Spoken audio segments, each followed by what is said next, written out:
Well, hello, folks. It's Ned here from Rock 108, another episode of Coffee and Quarantine, hanging out here and drinking coffee, talking to your favorite rock stars, rockers, and every one of those rockers right now is stuck at home. They're unable to do like their thing. They're supposed to go out, make the money, do the shows, have the fun, but they're all stuck at home because COVID-19 said you cannot go out. It's not good for you. So when I was setting this all up and trying to get people like, who should I get on this thing? And I'm like, oh my God. Psychostick would be awesome. And then it happened. And that's what I got today. I got Rawb on here. What's up, man? Oh, so much. It's actually been crazy for us, but yeah. Yeah, not much. How are you? How you been? Good, man. Just been hanging out, drinking coffee, searching for houses, and thinking about Virtual Boy decor. Yeah, okay. Good. The important things.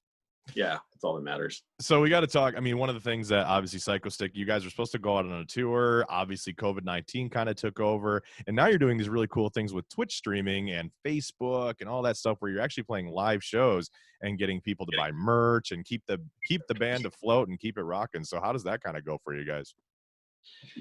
Well, it was last year we went on a little science experiment and decided to try streaming as a band, which became quite a bit of a rabbit hole to travel down because there's a lot of technical stuff that you have to figure out when you're doing that. Yeah. And so we were able to get everything up and running and working. And then we started doing some streams last year, and we were doing it exclusively on Twitch. Mm-hmm. And it went pretty well at first, and then it just kind of started declining because we really didn't know what we were doing. We had a lot of hurdles to leap over, and I don't know, it was a mess. Mm-hmm. So we kind of pulled back from that. It's like, all right, maybe let's explore this again some other time. And so we just started, did our normal shows thing and writing and recording and all that stuff. And then when COVID hit, all of our stuff got canceled, like you said. Yeah. And I started to panic because, we have bills. I mean, we are a business. We have expenses, and we were counting on those shows to cover everything. We're like, oh no. So, and I don't know if like the government would look at us and be like, oh, let's give them money, because they probably would. Let's be honest. Right. So I was sitting in the kitchen, and my girlfriend, she looks at me and goes, wait, weren't you guys streaming last year? You're set up for that. Why don't you just do that? And the light bulb went off. So I give her all the credit for that one, because honestly, I don't know if we would have come to that conclusion.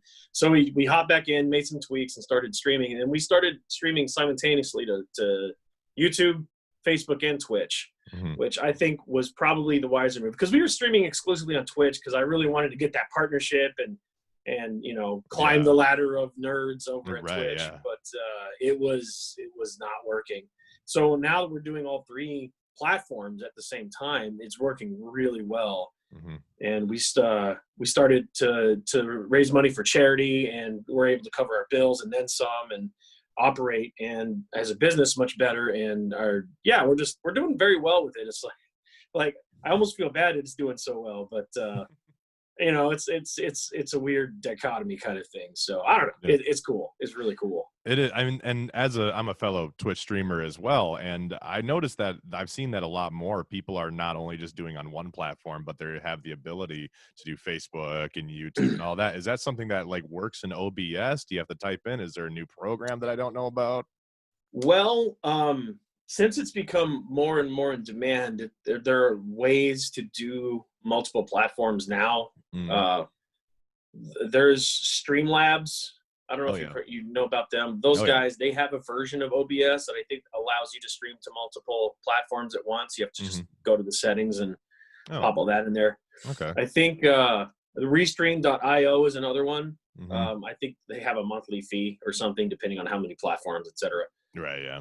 But the way we do it is pretty weird. And it was probably the way to do it before it became a little bit more mainstream. Is I use a Raspberry Pi computer. Yeah, dude. And it has an I'm gonna get a little technical here for a second. It's an Nginx server.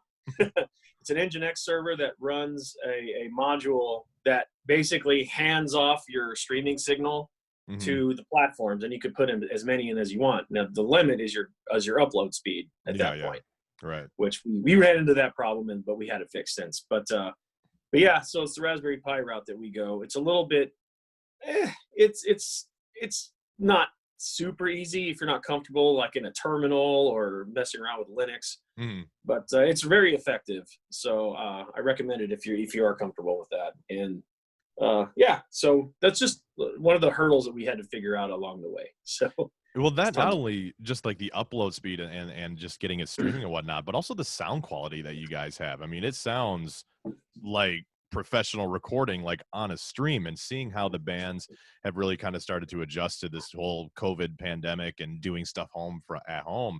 How do you guys get that sound, man? Like, is there obviously plugging in the amps and whatnot, but I mean, well, yeah, it's first off, I have been dabbling with the idea of putting together a tutorial for bands and artists to kind of refer to, and hopefully that can help them out, because it wasn't easy getting that sound. It's a bit more involved than you think. Yeah. So our guitarist, he's also our audio engineer and our producer for our albums. Oh, nice. So anytime you hear a Psychostick song, that's mostly because of him. Like he does all the heavy lifting there. So what we're doing is we mic up everything that's needed. There's some direct signals here and there, but I won't get too far into that. Yeah. But all of our stuff we're plugged into, all of our stuff goes into an audio snake, which goes into a couple of interfaces that is driven by Pro Tools. And Pro Tools, Josh does all the mixing in Pro Tools. And then basically the monitoring side of things, the audio monitoring, we send that out as a stereo signal into the streaming computer. And that's how we get that sound. And there's a lot of plugins and effects and stuff that works. And we were struggling with that a bunch of years ago, because we had this idea years ago before Twitch was even really a thing. But we were running into some limitations with software and hardware. But now that, a lot of time has passed since then and things have gotten way better, so we were able to iron that out. But yeah, it's pretty incredible. I'll tell you one thing. It doesn't sound nearly that good in the actual studio when we're playing. It's crazy. And then I hear it on the stream. I'll watch the stream later and be like, man, that sounds great. Does not sound that good when I'm actually there. So you guys little studio magic. Yeah. Right. Are you guys using like in-ear monitors and that kind of stuff during that time too? No, it's all. No, we have just regular JBL monitors and a PA and all that stuff too. So man, that's not, I mean, you guys are making it work, man. And I see so many bands out there, and even like big guys like that are playing just acoustic, like on Instagram Live or something like that. And it doesn't sound nearly as good as you guys sound on Twitch stream. Well, thank you. And those guys, like all they really have to do is just get like a Pro Tools live thing going and just look into how to mix audio. You don't even have to be super good at it. Just get the basics down, and you'll increase your quality. You'll have to throw some money at it, but it'll work. Yeah, you can't get around that part, unfortunately. I really think you should do that tutorial, man. I think a lot of these bands could probably benefit from, and then they could like credit you guys at the bottom. Good happen. I have just honestly, like since we've been doing this live stream thing every week, I've never been busier. Yeah, like it has been every day. It's been like just putting out fires and solving problems and getting things moving. So it's starting to settle a little bit, but not much. Dude. And one of those things, the tutorial things, I'm hoping by the time I actually finish it, it will get some use, but I'm like nowhere near finishing it. I have like a script typed up. I need to shoot the video and talk and all that stuff. So you should put the hat on for it at least. I mean, you definitely should. Maybe I'll take it seriously. Well, maybe when I says, okay, hi, I'm Rawb. Okay, now serious talk. Yeah. So speaking of that hat, I mean, like I said, I've been a fan for years and years, and it started off like even in the old school video of Do You Want a Taco, which is I played on Rock 108 on Cinco de Mayo / Taco Tuesday. I mean, I feel like I had to. You had like the little bit of the smaller, it was like a little bit more of a normal regular hat, but now it's like grown to this huge porcupine insanity. Is there like what goes into the thought process of like, I need to make this bigger? Well, that old hat is a little bit, I'll go back even further. Like when we were first getting started, I had my then girlfriend make a hat that had like weird yarn. It looked like dreadlocks, but it was all colors and stuff. And I would just strap it to my head. And I think I wore that for 2 shows or something. And I just didn't like it. And she was mad that I stopped using it. Of course. Yeah. She didn't put a lot of time into it. I don't blame her. But like I ended up like finding that little spiky hat in a weird hat store when I lived in Phoenix in the mall, back when there were, malls. Yeah. And there aren't really malls anymore. No. Wow, that's weird. Anyway, so then I was able to I found that hat, and then, the thing with that is like it's made of a fabric, so the more you use it, the droopier it gets. Even if you wash it, even if you do everything you're supposed to do to take care of it, it just doesn't maintain its shape. And then when Matty, he's our bassist, when he joined, his first tour with us was with Green Jello. And Bill from Green Jello made Matty these antlers out of foam and duct tape. And then I suddenly was like, I got to do that too.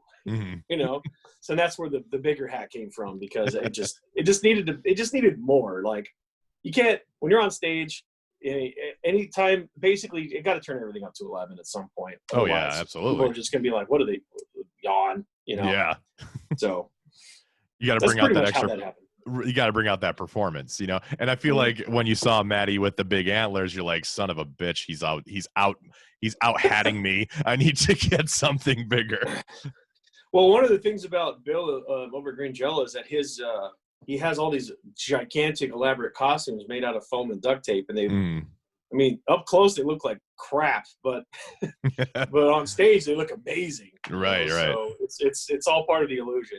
It's one of the things I learned in theater when I was in high school. Is like, I remember some of the women, or young women, I guess I was on stage with. They would put on like all of this makeup, and and it looked like somebody loaded up a shotgun with makeup and shot him in the face. But when you're like in the audience and you're looking up, it doesn't look like they're wearing that much. So it's you have to go crazy with it. Otherwise you look like you're not even trying. Yep. That reminds me of the episode of The Simpsons when you said shotgun and makeup with Homer. Pretty sure women don't want to be shot in the face. Yeah. Now you said high school theater. I was a big theater dude, especially in high school as well too, and that's ultimately what got me kind of wanting to be that center of attention radio guy kind of thing. What plays do you remember that you were in high school? Well, I was really just in one. I quit band my sophomore year because my director was a gigantic asshole. Oh. I'm not gonna get into that. Okay. But because I'll rant for hours on that guy. Well, go for it if you want to. I'm not gonna stop I'm good. I don't have hours, unfortunately. So I joined theater because, whatever stuff. Actually the biggest reason I joined is because I had some crushes on some girls that were there. So I was like, theater chicks, dude. Theater and nothing came of it, but whatever. That's what happens when you're a nerd. All right. So, but I did one play called Up the Down Staircase. Yeah. And I that was pretty fun. And then I was going to do another play. I forget what it was called. But, where I grew up, if you don't pass all your classes, you become ineligible and you can't do any extracurricular stuff. And that's what happened. So I just kind of, fizzled out of there. So I didn't really get much done in theater, but I remember some little things from it like that, like that whole makeup thing. So right, but that's like some of those things that you don't realize, especially in high school. And like, and I went to college, I went to university and all that stuff to learn radio and whatever. And yeah, I mean, I went to the classes, I did the this, I did the that, but it was a lot of like what I learned outside of the classroom, like living with people, for example, that I only just met. And even just some of that theater stuff, like, when you're out there learning how to project and be commanding an audience, you don't realize until much further down the road of like, oh wow, that was a lot of stuff I didn't realize I learned at that time, but I did. Yeah. There's a lot of good stuff in that kind of world, like especially with the projecting side. I learned a lot from the music side of things before I got into band that it took me a while to kind of like integrate into my, performance thing or performance life that I should have, but yeah, whatever. Yeah, absolutely, man. So I know I love talking with people that are gentlemen with wonderful ink on their arms. And I noticed that you have 2 Triforces hanging out on your arms right there. Or is it just the 2 of them? Okay, cool. All right. Now, are each, like, because obviously the Triforce of Courage and stuff, are any of them highlighted, or are they just Triforces hanging out? They're just Triforces. This is actually from a specific Zelda game. It was Link Between Worlds. Oh, yeah. Because it had like a dark Triforce and it had a light Triforce, and that's where I got that from. So, yeah. And those are my only 2 tattoos right now. I want to get more, but money. Money is always so exciting. Yeah. Link Between Worlds is the only one I have not finished yet. I don't know why, man. I started playing it and then I got distracted by like 9 other games. And that's what happens as a former video game store clerk guy. When new games come in, man, I'm just like, I got to get that one. I got to get that one, to get that one. And then before I know it, I forgot about everything else. Yeah. I mean, that's just the way it goes. I've actually had to become extremely guarded with my time when it comes to like video games because, and I think the video game industry is going to probably go through a little bit of a crisis at some point when more of these younger generations start to grow up and have to be responsible and everything, because so many games are out there and they come out at a rate that is unprecedented now. Yeah. And it's impossible to play them all. Oh man. Whereas, 20, 30 years ago, it was like all you cared about, like they didn't come out nearly that fast. It was like, oh, it's sweet. It's January. 3 games came out. Cool. and I get to go rent them. Yeah. And it's not like that. It's like 3 games come out an hour now. It's insane.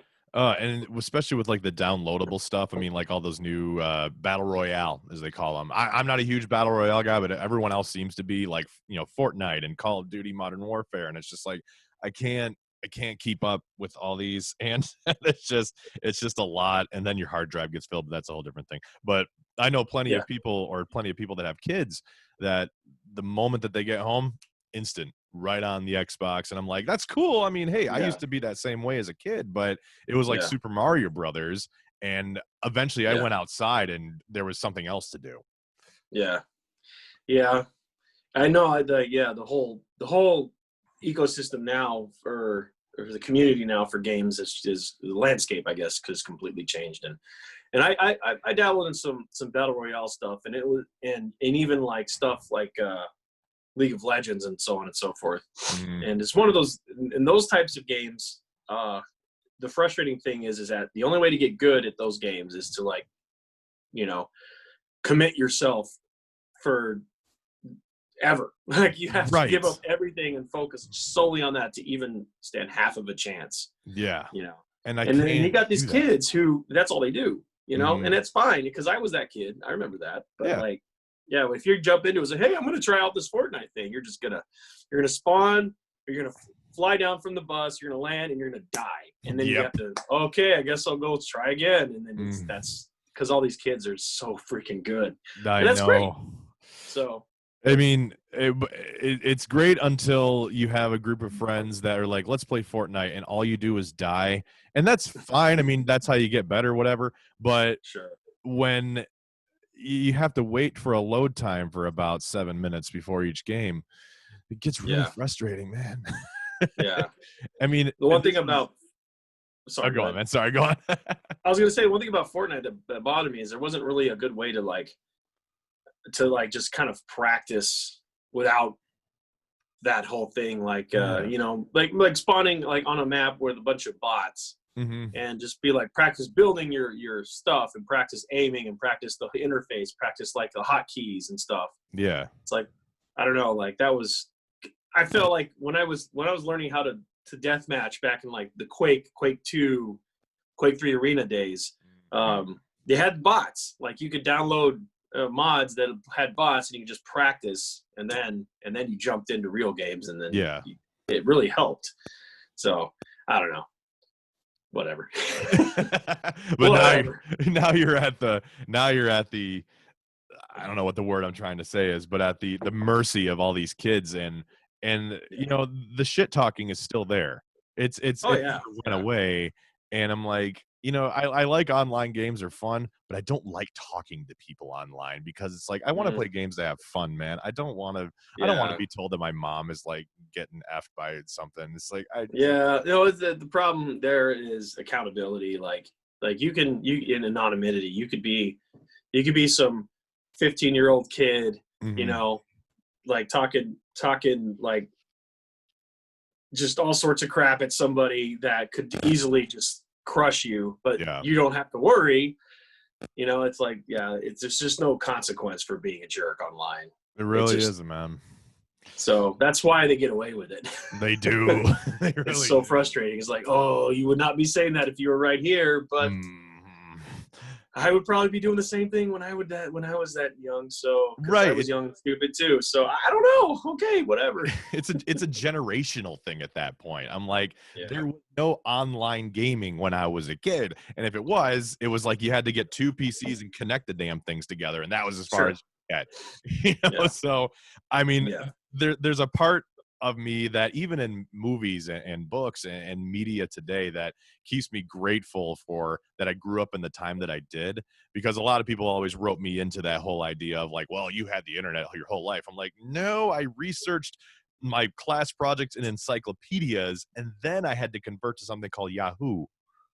So sure, whole change, man, is a whole change. Nuts. Well, I honestly like if they had online gaming when we were kids, we would have probably been just as bad as the kids today. Oh, right. Yeah. Probably. I'm not going to sit there and just pretend that we were this wonderful generation, because I had gotten a lot of trouble a lot of the time because I was a little jerk.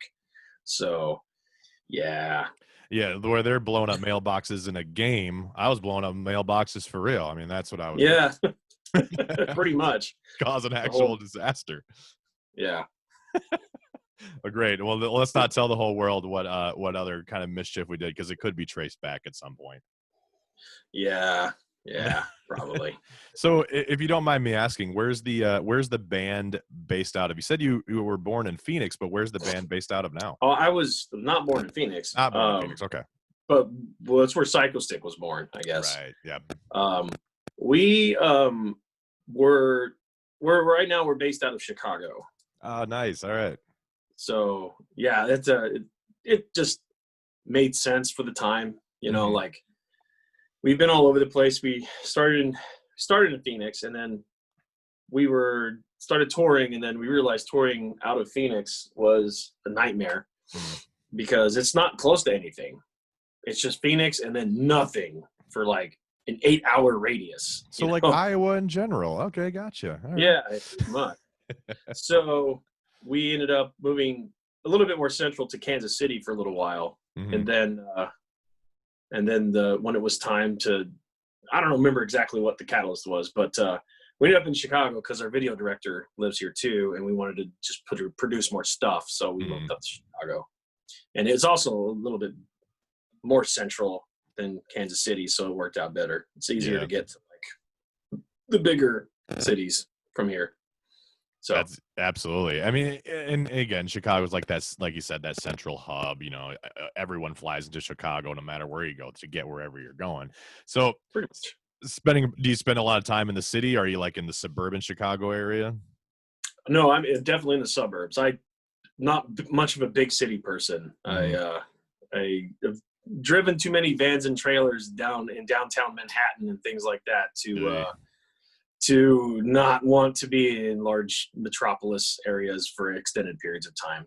To visit for a few hours, sure, but that's it. I'm done after that. Plus, it's expensive too, man. It's very expensive to live in city. Yeah, I don't want to. It's like you pay a whole lot of money to be miserable. I'm just not into it. So, yep. No thanks. I agree. Now, I'm a big fan of Chicago. I just like you. I like to visit. I don't like to live there. Garretts Popcorn. Ever had it? No. Oh my God, dude. Well, first of all, are you a popcorn fan at all? Yeah, I enjoy popcorn. Dude, go just remember when you go in there, just be like, Ned sent you. They won't have any idea who I am. That's fine. Just be like, just get the Chicago mix and you'll be fine, dude. I promise. Yeah. Okay.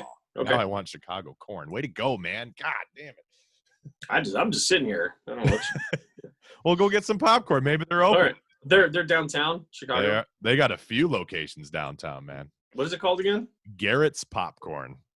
Garretts. Garretts Popcorn. I'll look for it. Get yourself a tin. Fuck, dude. Now I want popcorn. Anyway, another thing that I like to do on the coffee and quarantine thing is that I try to find out what the people I'm talking to are and what do they like to enjoy. And I know we obviously talked about video games a little bit ago. So what I do is that, like, for example, Lou Brutus. I had Lou Brutus on here, and we were going through rock autobiographies, and I had a bunch of them, and I had to instant react. So I'm going to do the same with you, but we're going to do old school video games. So all you have to do is just be like, I'm going to show you it and react and tell me like either I've played it, or no, I haven't played it, or that game's great, or man, that game sucks. Okay. So I can do that. First, one that I played on stream very recently, and no one knows what the hell it is. Do you remember Blasto on PlayStation 1 at all? I've heard of it. I never played it. Phil Hartman. This was one of his last roles. He played as Blasto in this game. Yeah. Awesome. Kind of a weird little game. Kind of goes in the whole realm of like Crash Bandicoot a little bit on that ilk. A favorite of mine, which I discovered from a friend. How about Super Nintendo ActRaiser? Oh hell yeah! Yeah, I love that game. Dude. I played the hell out of that many times. Mm-hmm. Kind of a hidden gem that I feel like if they tried rebooting it, if they either do it right or they could do it very wrong. The whole simulator plus side scroll like action game is just like, it's a perfect mixture. It's just it's fine. Yeah. That I have a feeling they would not do it well though if they rebooted it, just because they're like, well, we gotta make it 3D with the hyper realistic graphics and the bad voice acting and all. Yeah, it would annoy that's me. another rant I'm not going to go on, but but it's a good rant. I know exactly which one you're talking about because I think I've gone on it about 19,000 times in my whole life. Yeah. This one, I already know the reaction, but how about the original Man XMen? Oh, absolutely. Yes, absolutely. That game, when I first played it, I rented it. I didn't own the Mega Man X games, unfortunately. I always had to rent. Right. And when I rented that, I could not believe how freaking hard that game was. Like, because you have this tiny little life bar, and you have to find little heart containers and all these other power ups. Mm-hmm. And but that moment you beat it took me forever to beat the first boss. I can't remember which one it was. I think I had a brain hemorrhage of how happy I was. It was insane. Like, yeah. But once you get that game down, like, and then the subsequent sequels up until a certain number were amazing. So yeah, I love that game. The music too. There's a great YouTuber on, a YouTube guitarist on here called Family Jewels, and he does these amazing guitar covers of music from that game. And as a musician, when you get that goosebumpy feeling on your arms, you're just like, oh yeah, that's that guy. Yeah, the music in that game. I mean, on top of that, you've only written a song about Mega Man, right? Yep, that's true. That's very true. Last but not least, and mind you, this could go on forever. This whole wall is just filled with this shit. But I can break out the Virtual Boy games. You want to break those out next? We could do that. There's only like 5, so 14, Rob. 14. Oh, yeah. Well, okay. Last but not least, a favorite of mine, but people always call it like the black sheep of this series, Super Mario Brothers 2. Oh yeah. Love that game.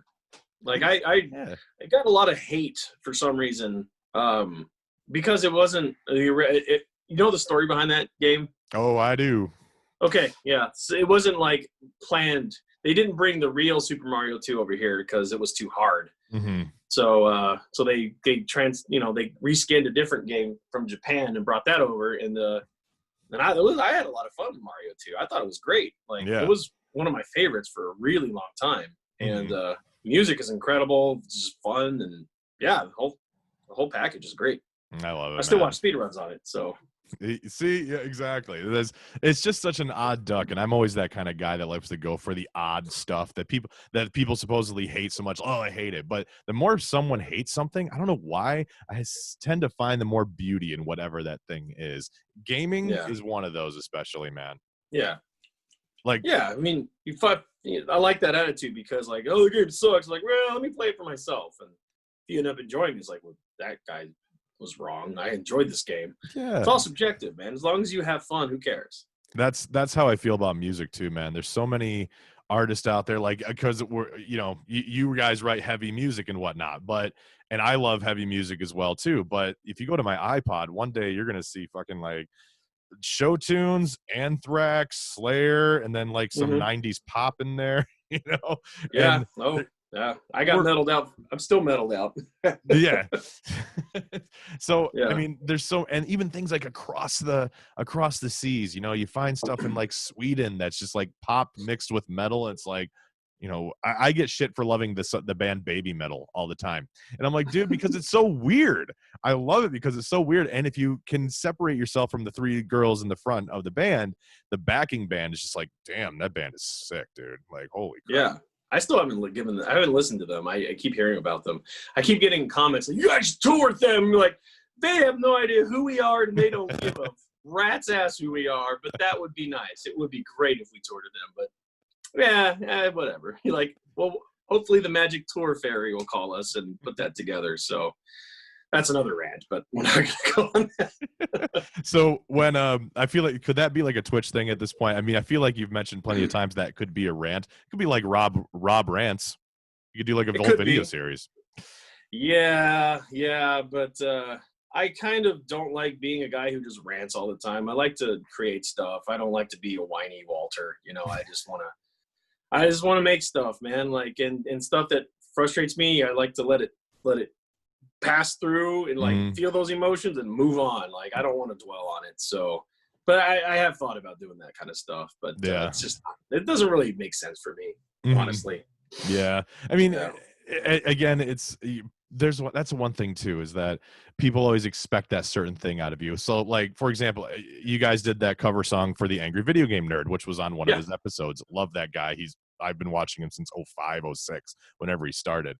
And it was really cool to see your guys' cover on there. But what's cool about James is that, of course, he does the Angry Video Game Nerd and does all that stuff. But his stuff on the side, that Cinemassacre, like the movie reviews and all that stuff where it starts to get really personal, I love seeing like the actual person aside from the character sometimes. Yeah.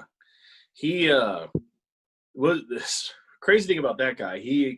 Him and Josh have been like emailing back and forth since around the mid, 2000s or early 2000s. Oh wow, cool. So we weren't like BFFs or anything, but we were like, Josh and him especially were more, having some correspondence. And we would play in Philly every now and then. He's like, come out, man. He's like, I can't. I'm so busy. I'm so sorry. But we finally got to, we played a convention called Too Many Games. Yep. And we finally got to meet him because he lives in Philly. And we got to meet him and hang out with him. And he's a fan of the band. And I was like, what? So we collaborated on that Rent in Peace video, and it was really fun. And then he and like him and his people said, hey, can you cover the theme? Like, yeah, of course. And so we put that together for him. And he's a great dude. Like, he's not very angry. No. He's got it all out of his system, but he can still channel that when he needs to. But yeah, he's just, it's so cool to see like one of the original content creators, like what that turned into. Like he's very successful, and he's very humble, and he's very gracious, and he's very nice. And And it's like, he's basically like, you look up to this guy. He's like, that's how successful people should be. You know, like this guy, he gets it. Mm-hmm. So it's inspiring. And it was cool to see that. Like, all right, channel my inner James, you know, like don't be a jerk, you know, that sort of thing. So it's good. It's a good role model. Yeah. For content creators, especially, like be more like him and you'll get much further. That's cool. That's really cool. About that. You know, I mean, I'm just a local guy. I mean, I just live in the Iowa area, whatever it may be. But and this is a little personal thing on my end. Maybe you feel the same way, maybe not. But anytime I meet someone that comes up to me like, "Oh man, it's Ned," you know, Ned from Rock 108. I'm like, "Hey, what's going on, man?" Maybe this is just a thing, but like 10 minutes after, I think to myself, I'm like, "Was I a dick? Was I a complete dick?" Yeah. And it's like, and no, I wasn't. And I don't know why. So when you say that about James, I'm like, yes, that's like what I want. I mean, I'm no James, I'm no Rawb, but that whole idea of like, I don't want to disappoint people. I don't want people to believe, because like when I meet my heroes, like Phil Anselmo from Pantera, coolest straight edge dude of all time, at least nowadays. But you know, that's the same impression that I hope to leave on people when you know, they very meet good. me, you know, I mean, that's good stuff.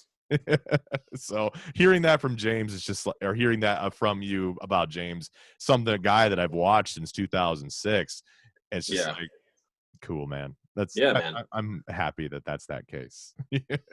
And you know, he's one of those content creators too that, again, he doesn't surround himself with controversy. Like you look at guys like PewDiePie or Mark, maybe not Mark, but any of those guys, and they're always like in TMZ, like, look what this guy did, or Ninja said this. James is just making content, having fun, doing what he does.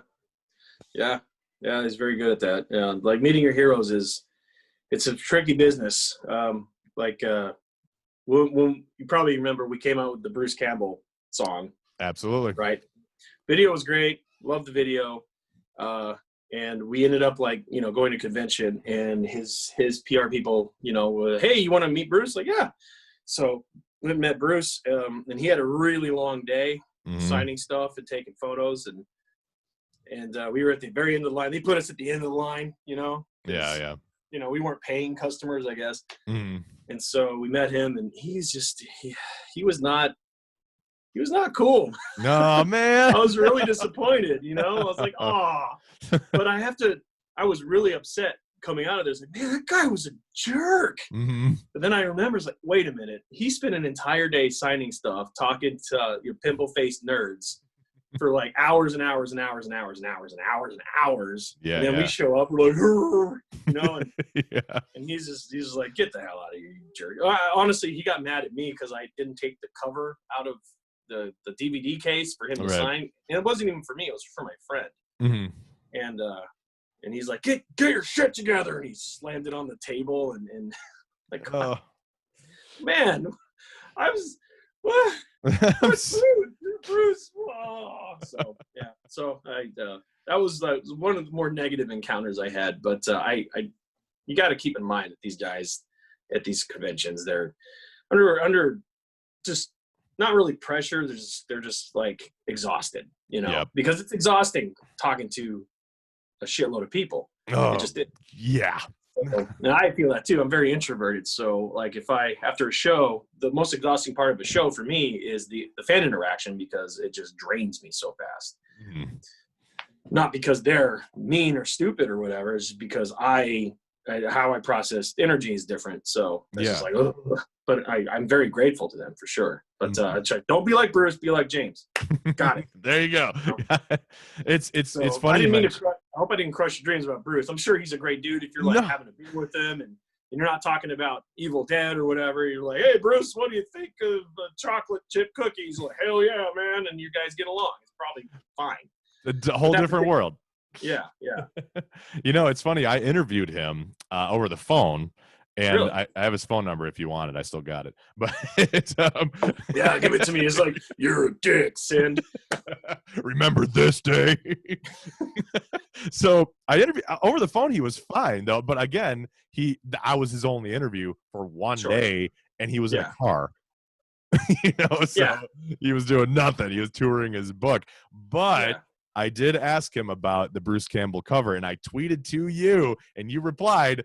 And I remember you said, "So what do you think about that?" I'm like, "Hey, you liked it." Like that was my one Twitter reaction. He's probably lying. Yeah. He probably hates that song. He probably is so sick of people asking him about that song. He's probably sick of hearing the name Psychostick. He's probably sick of citing merchandise that we make with his face on it without his permission. So, but he's been cool. He hasn't come after us, so that's nice of him. Well, it's Thanks, not Bruce. his actual face. It's a drawing that kind Right. of looks like him as Spider-Man.